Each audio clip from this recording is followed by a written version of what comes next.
Baik, bismillahirrahmanirrahim. Assalamualaikum warahmatullahi wabarakatuh. Selamat sore, Om Swastiastu, Namo Buddhaya, salam kebajikan. Rekan-rekan media sekalian yang saya hormati, sehubungan dengan program migrasi siaran televisi analog ke digital dan penghentian siaran televisi analog yang kita kenal dengan analog switch off atau ASO, serta rencana ASO di wilayah Jakarta, Bogor, Depok, Tangerang, dan Bekasi atau Jabodetabek yang direncanakan tanggal 5 Oktober 2022. Bersama ini saya sampaikan beberapa hal sebagai berikut. Yang pertama, melalui surat nomor 021-KS-IST-IST-9/2022 tanggal 28 September 2022 yang ditandatangani oleh Ketua Asosiasi Televisi Swasta Indonesia atau ATVSI Bapak Safril Nasution, dan juga ditandatangani oleh Sekretaris Jenderal ATVSI Bapak Gilang Iskandar, Direktur RCTI Kanti Mirdiati, Direktur Utama SCTV Pak Sutanto Hartono, Direktur Utama MNC TV Bapak Sang Nyoman Suisma, dan Direktur Antv Bapak R. Denny Juliarto, Direktur TV One Ahmad Rahadian Widarmana, serta Direktur Utama Trans TV dan Trans 7 Atik Nur Wahyuni, serta Direktur Utama Global TV Henry Suparman. ATVSI dan direksi lembaga penyiaran swasta tersebut di atas meminta agar ASO Jabodetabek tanggal 5 Oktober 2022 diundurkan atau dibatalkan dan selanjutnya dapat dilaksanakan serentak pada tanggal 2 November 2022 sebagaimana wilayah siaran lainnya di Indonesia. Atas permintaan tersebut, maka ASO Jabodetabek ditunda dan akan dilaksanakan secara serentak pada tanggal 2 November 2022 pukul 24.00 waktu Indonesia Barat. ATVSI dan LPS yang bersangkutan menyatakan kesediaan dan komitmen untuk melaksanakan seluruh langkah-langkah persiapan teknis ASO pada 2 November 2022 melalui sosialisasi yang masif, pendistribusian STB bagi rakyat miskin, dan instalasi pada perangkat TV masyarakat yang berhak untuk mendapatkan STB dimaksud. Rekan-rekan media sekalian, perkembangan digitalisasi penyiaran dan persiapan ASO menuju 2 November 2022 dapat disampaikan sebagai berikut. 1. Migrasi siaran televisi analog ke digital dilakukan di 112 wilayah siaran yang meliputi 341 daerah administratif kabupaten kota di seluruh Indonesia. Saat ini 90 wilayah wilayah layanan sudah disiapkan infrastruktur multiplexing sehingga masyarakat setempat sudah bisa beralih ke siaran televisi digital. Lembaga penyiaran yang sudah melakukan migrasi ke siaran digital atau simulcast yaitu 556 lembaga TV dan 693 pemegang izin siaran analog. Yang kedua, untuk 22 wilayah layanan yang belum mendapat siaran digital, saat ini sedang dilakukan pembangunan multiplexing oleh LPP TVRI yang dibiayai oleh dana APBN dan diharapkan selesai tepat waktu. Yang ketiga, telah terdapat 45 produsen perangkat set-top box dalam negeri yang memproduksi 70 tipe set-top box untuk memenuhi kebutuhan STB masyarakat. Hingga saat ini ASO telah dilakukan di 18 wilayah layanan yang mencakup 40 kabupaten kota, sehingga masih akan dilakukan ASO di 94 wilayah layanan lainnya.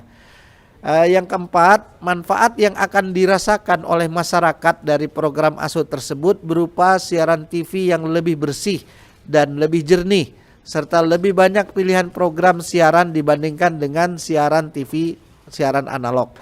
Hal tersebut dimungkinkan karena pemanfaatan kanal frekuensi yang lebih efisien melalui infrastruktur multiplexing. Penyelenggaraan penyiaran menjadi lebih efisien dan konten siaran juga akan menjadi lebih beragam. Perlu juga kami sampaikan bahwa sesuai studi Boston Consulting Group BCG tahun 2017, ASO akan memberikan dampak multiplier efek dan dampak perekonomian antara lain sebagai berikut. Yang pertama adalah penambahan 181.000 kegiatan usaha baru. Yang kedua adalah penciptaan 232.000 lapangan kerja baru. Yang ketiga, peningkatan penerimaan negara dalam bentuk pajak dan PNBP sebesar 77 triliun dan kontribusi pada produk domestik bruto PDB sebesar 443,8 triliun rupiah. Dampak multiplier ekonomi dan sosial lainnya bagi masyarakat di sektor pendidikan, kesehatan, dan UMKM. Mengingat Indonesia dan dunia tengah melakukan transformasi digital secara besar-besaran, maka dampak multiplier efek dari digitalisasi penyiaran akan jauh lebih besar dibandingkan dengan studi BCG yang telah dilakukan pada tahun 2017 tersebut. Kami akan melakukan analisa dan studi lanjutan terhadap manfaat multiplier efek dari digitalisasi penyiaran Indonesia yang diyakini manfaatnya akan jauh lebih besar lagi. Selanjutnya, mari kita berkolaborasi menyukseskan ASO agar layanan penyiaran digital bagi masyarakat lebih berkualitas dan bervariasi guna mewujudkan Indonesia terkoneksi, makin digital, makin maju. Terima kasih. Baik, saya kira cukup ya penjelasan dari kami. Hadir bersama saya Pak Dirjen IKP, kan sebelah kanan dulu ke Pak Bu Niken, staf khusus Menteri Kominfo, dan sebelah kiri saya adalah Pak Sekjen ATVSI Bapak Gilang Eskandar dan Direktur Penyiaran Pak Gary. Pak Gary, silakan apabila ada hal-hal yang mau ditanyakan, 1-2 pertanyaan silakan. Monggo. Kiri dulu ya, Mbak, silakan Pak.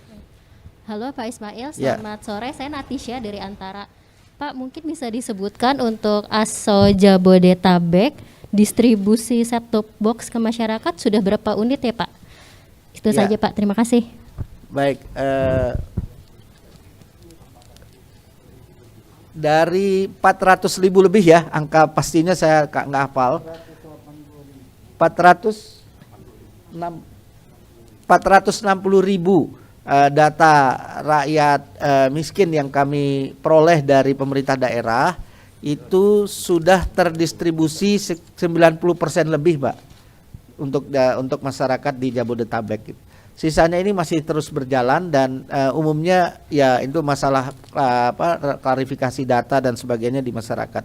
Jadi 96,4% dari 462.038 rumah tangga itu yang sudah terdistribusi. Baik, ada lagi? Silakan. Iya Pak, Akhir Nasution dari TV One Pak. Mungkin boleh jelaskan Pak kenapa ATVSI belum siap untuk melaksanakan migrasi pada bagus ya pertanyaan. Silakan Pak Gilang dijelaskan mengapa ATVSI. Oke, terima kasih. Memang ATVSI menyampaikan surat kepada Pak Menteri Kominfo. Salah satu alasan penundaan itu adalah kondisi real yang ada, kondisi objektif yang ada di masyarakat kita. Data Nielsen tanggal 27 September 2022 menunjukkan dari populasi pemirsa televisi di Jabodetabek 21 juta itu baru yang FTA, yang FTA itu 26%, sekitar 7,2 juta. Tapi kalau plus yang pay TV, yang digital ready itu sekitar 40%. Nah, apapun kondisi ini artinya kita memerlukan waktulah paling tidak 1 bulan ini untuk menggencarkan bersama Kominfo secara masif sosialisasi supaya masyarakat segera beralih dengan cara memiliki set-top box atau pesawat televisi penerima siaran digital. Itu kondisi realnya yang terjadi. Kenapa kita mengusulkan toh waktunya juga dari Oktober ke November tidak sampai 1 bulan. Ya lebih baik waktu ini kita manfaatkan untuk menggencarkan sosialisasi dan kita punya waktu sedikit. Nah, kemudian kita fokus ke tanggal 2 November. Ada lagi? Ya Pak, saya Agus dari Detik. Pak, kan tadi untuk set-top box Jabodetabek, untuk nasional sendiri distribusi set-top box-nya udah sejauh mana? Dan persiapannya masyarakatnya bagaimana, mengingat Jabodetabek aja masih kesiapannya masih rendah. Apakah 2 November itu bakal tepat waktu atau bagaimana? Itu tantangan berikutnya. Ya, terima kasih. Baik, terima kasih. Karena ini memang sifatnya tantangan, jadi tentu kami akan menjawab tantangan itu dengan semaksimal mungkin ya. Jadi tadi sudah kami sampaikan bahwa ATVSI dan para LPS sudah berkomitmen untuk melaksanakan ASO ini pada tanggal 2 November 2022 sesuai amanat Undang-Undang Cipta Kerja. Tentu dalam waktu yang singkat ini kami akan bekerja keras semaksimal mungkin untuk terutama memberikan informasi dan sosialisasi yang masif kepada masyarakat agar fokusnya tidak hanya STB masyarakat yang tidak mampu, tapi masyarakat yang mampu pun bisa membeli STB sejak sekarang. Jadi itu yang sekarang sedang digencarkan oleh teman-teman ATVSI. Namun pembagian STB sendiri tetap berjalan sesuai dengan rencana. Kami akan menindaklanjuti sesuai dengan yang ada, baik itu yang ada merupakan komitmen pemerintah maupun komitmen dari teman-teman ATVSI. Cukup ya. Tambahan Pak, untuk data distribusi yang STB-nya ada nggak Pak? Berapa? Dan datanya apakah masih 6,7 atau ada perubahan Pak? Ya.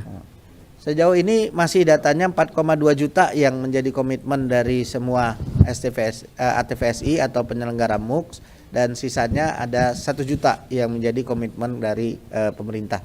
Itu data yang ada. Pak, tambahan Pak, izin Fani Ya. dari Metro TV Pak, bentuk sosialisasi yang dilakukan itu seperti apa sih Pak? Kan masih banyak masyarakat yang belum tahu apa sih untuk perpindahan dari analog ke digital, karena seperti di kampung itu juga banyak masyarakat yang masih bingung harus kemana, dan apakah itu pembagiannya dari kelurahan dibagikan secara langsung atau nanti juga ada penyuluhan, yuk kita pindahnya itu seperti apa, bisa dijelaskan? Terima kasih. Untuk sosialisasi, kami melakukan sosialisasi melalui berbagai platform kerjasama dengan berbagai media, baik media mainstream, radio, televisi, media digital, media cetak, kemudian juga melalui media sosial, melalui berbagai platform media sosial, dan juga melalui media luar ruang. Baik itu ada baliho maupun spanduk, dan juga seperti pertunjukan rakyat ini kita lakukan dari kota ke kota khususnya untuk masyarakat pedesaan. Selain juga webinar, jadi kita bekerja sama dengan berbagai stakeholder, mulai dari masyarakat, tokoh-tokoh masyarakat, tokoh agama maupun dari anggota DPR dan berbagai komunitas masyarakat. Demikian, terima kasih. Mohon izin, satu lagi Bapak Ibu. Saya Chandra dari cnnindonesia.com. Ini sudah berkali-kali kita mengundur hajat negara besar kita ini ya. Jika nanti 2 November tidak lagi diselenggarakan ASO, ini berarti analog masih bisa berjalan apa enggak? Siaran analognya. Terus jika misalkan telat lagi, akan seperti apa sih Pak ke depannya? Terus kedua, ini izin siaran berarti udah gratis ya Pak ya? Atau gimana sih Pak? Apa sudah ada pagunya dari setiap stasiun televisi terhadap penyiaran yang nantinya membayar kepada penyelenggara multiplexing? Karena yang seperti yang digugat oleh Lombok TV kepada Mahkamah Agung itu kan perkara itu Pak, biaya sewa ya Pak ya. Nah ini seperti apa ya Pak? Baik, terima kasih. Mengenai masalah pengunduran Jabodetabek ini sudah kami jelaskan kan tadi di siaran pers yang kami sampaikan, bahwa ini Kominfo sebenarnya merencanakan tanggal 5 Oktober ini. Namun karena mengingat usulan dari teman-teman ATVSI dan mempertimbangkan berbagai hal yang sudah disampaikan, salah satunya alasannya tadi oleh Pak Gilang, Itulah yang kemudian diputuskan kita sepakati untuk diundur sampai 2 November. Mengenai 2 November ini tanggal yang ada tercantum di dalam Undang-Undang Cipta Kerja. Jadi tentu kita akan menjalankan amanat sesuai dengan undang-undang tersebut. Yang kedua terkait dengan tadi mengenai tarif sewa dan sebagainya, ini sedang kami pelajari karena sampai sekarang kami belum menerima keputusan dari MA yang disampaikan, yang kita terima dari media. Jadi belum ada relasi resminya yang kami terima, sehingga tentu setelah kita terima kita akan mempelajari dan mengantisipasinya dengan langkah-langkah yang diperlukan. Kami menghormati apapun keputusan yang sudah ditetapkan oleh MA tadi. Terima kasih. Pak, satu lagi Pak, boleh? Ya. Kalau soal waktu kan ini udah dari 2 tahun yang lalu ya Pak untuk penandatanganan Undang-Undang Cipta Kerja dan harusnya sudah direncanakan.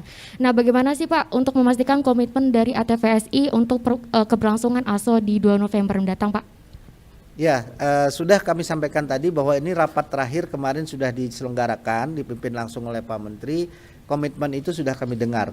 Jadi semua TVSI berkomitmen untuk menyelenggarakan ASO pada tanggal 2 November 2022.